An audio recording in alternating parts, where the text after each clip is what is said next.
really excited and doing a lot more stand-up lately. It's really fun. I mean, I used to think I was really into improv comedy, but it turned out I was just bisexual. Yeah, which is a pretty common mistake. We have a lot of unspecific passion. I'm talking into an off microphone that I got from my dad's friend, Mr. Wargo. Because we don't have a microphone, so this is just what's gonna happen. It's fun. I was talking to my mom before I came here, and she was like, I have a joke for you, I want you to tell it. And I was like, okay, go. And she was like, when women use a shake weight for exercise, it looks like they're giving a hand job. And I was like, yeah, I'll tell that. That sounds good. So, you're welcome.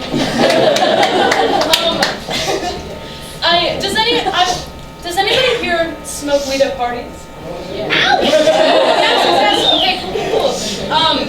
I can't smoke weed at like social events because whenever I smoke weed, I turn into a person that like nobody wants to be around, and that person is an upper middle class suburban mom. Like I will drag strangers with me into a department store for 3 hours with no intention of buying anything, just for the fun of it, just so I could go have my whole mindset changed by like an ottoman that doubles as storage, like can you believe that this doubles as storage? Oh my gosh, my mindset.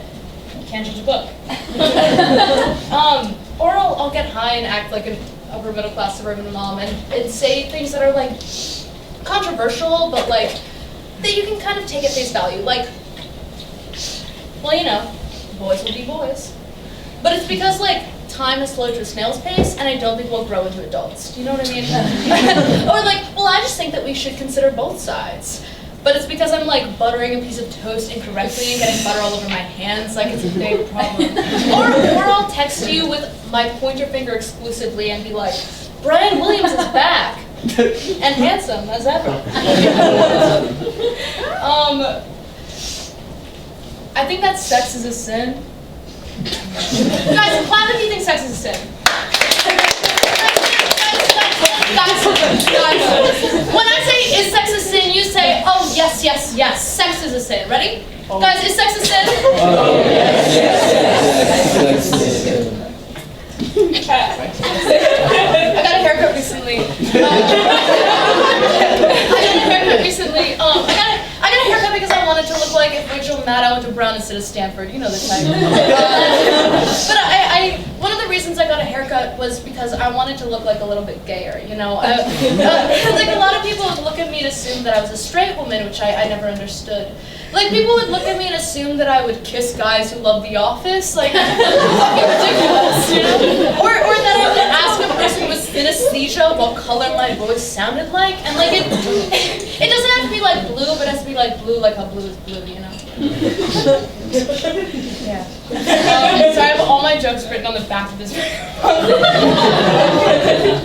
I'm working on being a more like ruthless, unforgiving person, like that's my goal. And my model for being a ruthless, unforgiving person is, say it with me, John Quinones from What Would You Do with John Quinones on ABC News. If you don't know What Would You Do with John Quinones on ABC News, it's a hidden camera ethical dilemma show where actors act out like ethical dilemmas, and people have to do what they would do. It's unclear. People intervene and do something nice. And so John Quinones came to my high school, and he gave a speech on morality, and he said, actually, 2 of your teachers have been on What Would You Do? And we were like, wow. And he showed the 2 clips, and the first clip was of my chorus teacher, Jay Winston Tenner, who stepped out of the deli line and said, actually, Mexican is not a language. And everyone in the auditorium stood up and cheered, like a standing ovation for his chorus teacher. And then John Quinones showed the second clip, which was of a bystander who did nothing. And that's just like how I want to live my life now, is to be that ruthless and unforgiving. I am not a great person, if that makes sense. One time I was in high school, and I was at singing camp, And my mom, in a care package, sent me, she sent me a care package full of cool shit. And one of the things she sent me was an eye mask. And I decided to use it for sex, even though I respect her. Because when you're in high school, like, the coolest, hottest thing you can possibly do is, like, wear an eye mask during sex. Because, like, you can't see anything, and that's hot, you know? So me and my very, very, very sweet high school boyfriend started doing it while I was wearing a blindfold, and it was very awkward. And, like, none of us were saying anything, and it was just, like, palpably uncomfortable. And so I tried to break the tension by, like, making a joke. And so I said, wow, this must have been what Helen Keller felt like when she had you know, which is not good, which is, like, not a good thing to say. But in the heat of the moment, I got a little bit confused. And I said, wow, this must have been what Anne Frank felt like when she had sex. Which is certainly a sin. Everything froze. Everything stopped. And he made a face that I could only assume was horror. And he said, oh, well, why? Because we're upstairs? We never talked about it. Ever. We never acknowledged it. No. We dated for like a year later.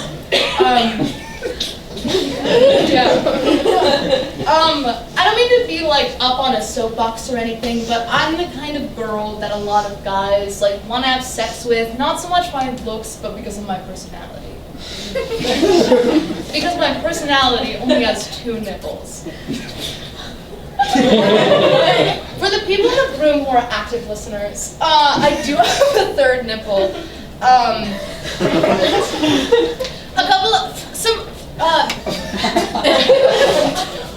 It's known as an accessory nipple to doctors or fashionistas. Some frequently asked questions about it. Is it common? Yes. Is it noticeable? Like, not really. Does it lactate? No. And also, none of them do. But people still say that because people are silly. And the way that I found out about having this was pretty fucked up.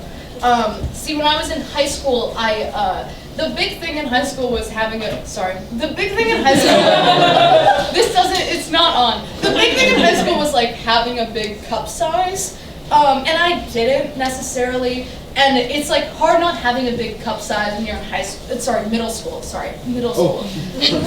What? Okay, sorry, never mind.